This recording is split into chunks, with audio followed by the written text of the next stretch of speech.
What would you do if you knew the exact day you would die?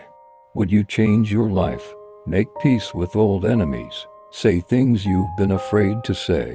This story is not about a prophet, not a mystic, not a man chasing attention. He was ordinary, quiet, and by all accounts, sane. One evening, he said something strange, not in panic, not as a joke. He said it calmly, as if stating a fact. He gave a date. He didn't guess. He didn't predict. He wrote it down.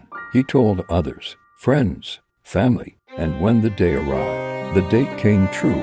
His name was Daniel, not a name history remembers, not a face the world would recognize. He wasn't a preacher, not a psychic, not a man searching for meaning in the stars. Daniel was ordinary.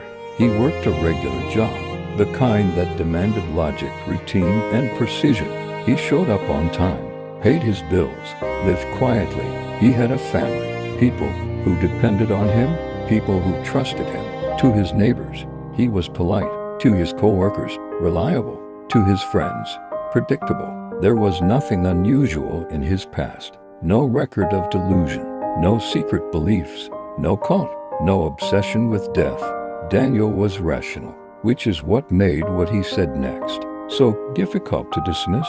Because when a man like this names the day he will die, you listen. The first time Daniel said it, there was no drama, no raised voice, no warning. It happened during an ordinary moment, a conversation that should have been forgotten. He looked at them and said, almost casually, I won't be alive after November 17th. Someone laughed. Someone asked if he was joking. He wasn't. He didn't explain, didn't defend the statement, didn't ask to be believed. Later that night, Daniel sat alone. He opened a notebook, not a diary, not a journal, just a plain notebook. He wrote the date, November 17th. He underlined it once, then signed his name beneath it. No symbols, no prayers, no explanations, just a date and a certainty. At the time, no one thought much of it. After all, people say strange things, but Daniel would say it again. Daniel didn't repeat himself often, but when he did, the date never changed. He mentioned it to a coworker, then to a friend, then, quietly, to a family member. Different people, different moments, same calm delivery. I won't be alive after November 17th. Some thought it was stress. Others assumed it was a dark sense of humor. A few tried to reason with him. Daniel never argued. He didn't persuade, didn't dramatize, didn't ask anyone to remember his words. But the evidence remained. The notebook, the letters, a voicemail saved by accident. Each one carried the same date. No revisions, no corrections, no hesitation. What disturbed people most wasn't the claim. It was the consistency, because certainty, repeated enough times, stopped sounding like coincidence. And the closer the date crept forward, the harder it became to ignore. When enough people hear the same impossible claim, someone decides to test it. Daniel was urged to see a doctor, then another. They asked the obvious questions, checked the obvious signs, blood pressure, heart rate, sleep patterns. The results were unremarkable. No terminal illness, no neurological damage, no chemical imbalance. A therapist spoke with him next.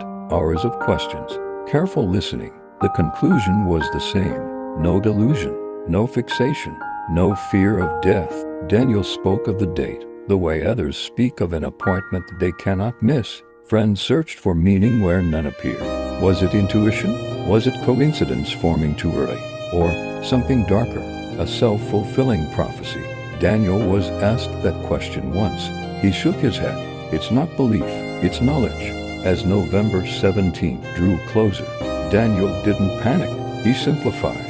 He gave away things he had owned for years. Books he loved, a watch he wore every day, objects with stories he didn't explain. He organized paperwork, labeled folders, left instructions no one had asked for. Then came the letters. Not dramatic, not long, just enough words to say what most people postpone forever. He apologized where it mattered, thanked people who had never been thanked. When asked why he was doing all this, Daniel smiled faintly. Because it's time. There was no urgency in him, only completion, as if his life were a book, approaching its final page. And he had already read the ending. The last time Daniel spoke about the date, it was the night before. No audience, no announcement, just one person. They asked him if he was afraid. Daniel didn't answer right away. He looked at the clock on the wall, then out the window, at a city preparing for another ordinary morning. Fear comes from uncertainty. I don't have that. They asked if he wanted help, if he wanted someone to stay. Daniel shook his head.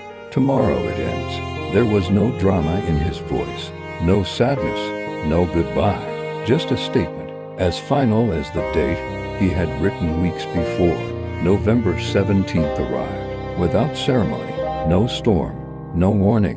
The morning looked like every other. Daniel woke up early, showered, dressed. He ate breakfast. There were no final words, no last-minute confessions, just routine, as if the day ahead were already finished. By mid-morning, the people who knew what he had said were watching the time. Then, at precisely the hour he had written, Daniel died. No struggle, no spectacle. By the time help arrived, there was nothing to be done. The date in the notebook matched the date on the report exactly. The world did not stop when Daniel died. Cars passed, phones rang. November 17th became November 18th. Authorities searched for answers. An autopsy was performed. Files were reviewed, timelines reconstructed. The conclusion was careful, measured.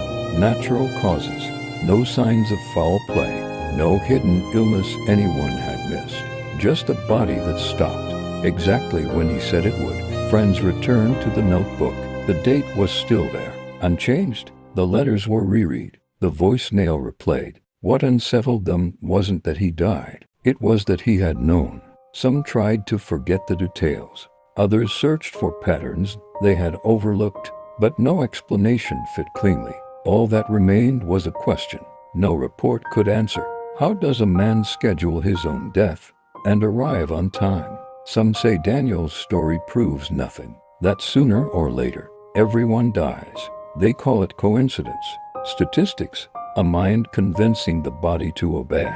Others believe something else entirely, that there are moments, rare, unsettling moments, when certainty comes without explanation. Daniel never claimed to understand it. He didn't speak of fate, or destiny, or forces beyond control. He simply acted as if the answer had already been given. Perhaps the question isn't how he knew the day. Perhaps the question is how he lived knowing it. He did not run from the end. He prepared for it. Most of us live as if time is endless. Daniel did not, and when the day came, he kept the appointment.